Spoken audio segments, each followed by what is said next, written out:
How do you get the most out of your day? That depends on how do you wind up or wrap up your day.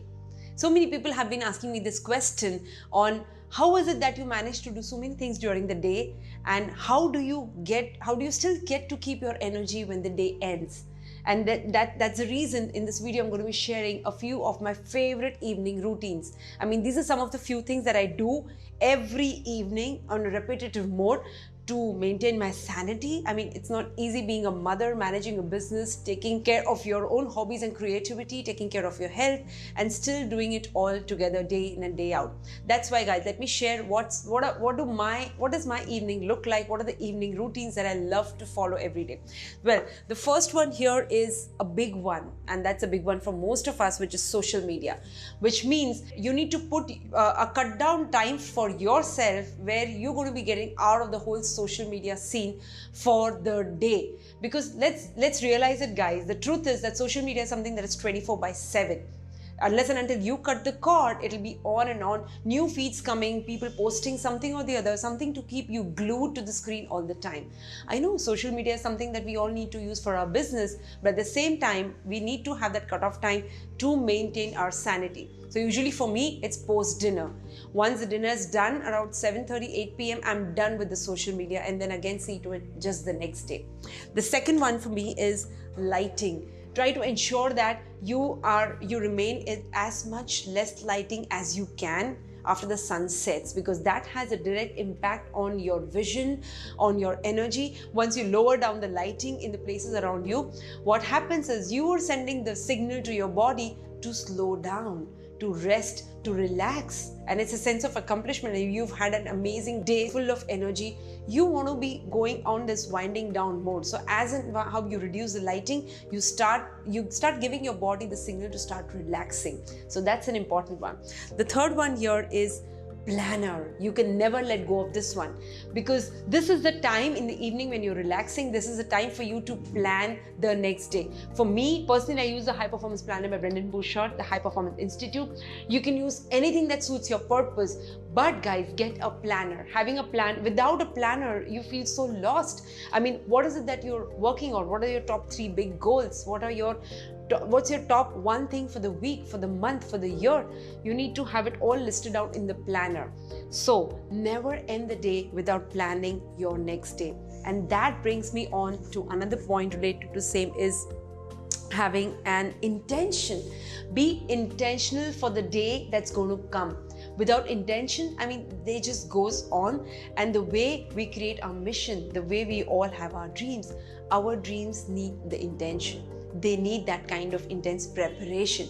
So be intentional for the day. How is it that you want to wake up next day? How would you like to feel when you rise the next day? What are the emotions that you want to bring in?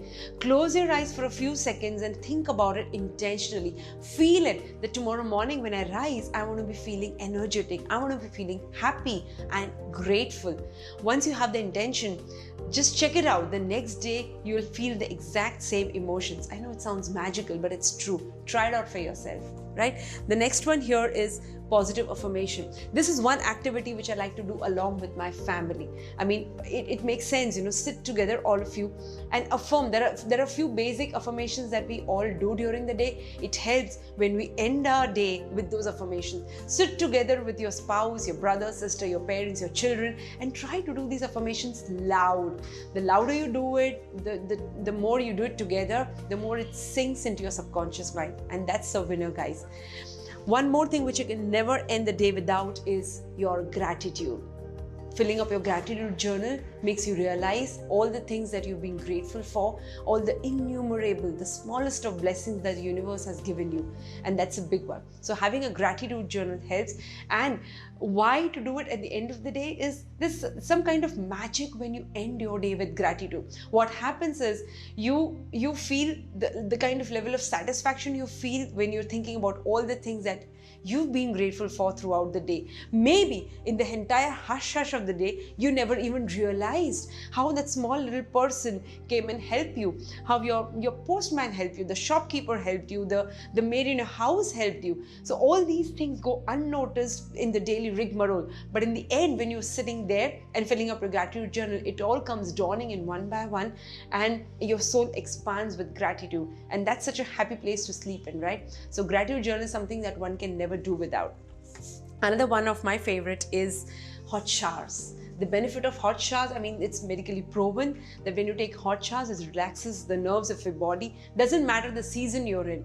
Taking a hot shower gives the signal to your body again that it's time to wind down, it's time to slow down. It relaxes, it soothes your nerves, and it prepares your body for a full 7-hour sleep that's about to come. And I mean, think about it. You're spending a third of your life in bed. It makes sense to prepare for it. It makes sense that you do all the preparation so that you have that quality sleep, right? And the last one here is very important, which I started recently, is sleeping in pitch dark. Why do you sleep in pitch dark? If you see them, there are a lot of medical benefits of sleeping in dark. First, it's soothing, completely soothing to your eyes. The myopic vision is reduced. Second, it helps you to fight depression. It helps in increasing body weight. It helps in fighting a lot of the negative ions that spread into your body. This all is prevented when you sleep in pitch dark. And above all, it ensures the best quality sleep. Right? So these are all, I mean, when think about it, these are all these simple things. They do not require much time or effort, but if done consistently, they not only ensure that you have a great sleep, but they also ensure that you wind up your day in a way that makes you feel satisfied, that makes you feel that you have won the day rather than the day having won over you. That's a big thing, guys. Try it and then tell me how it goes.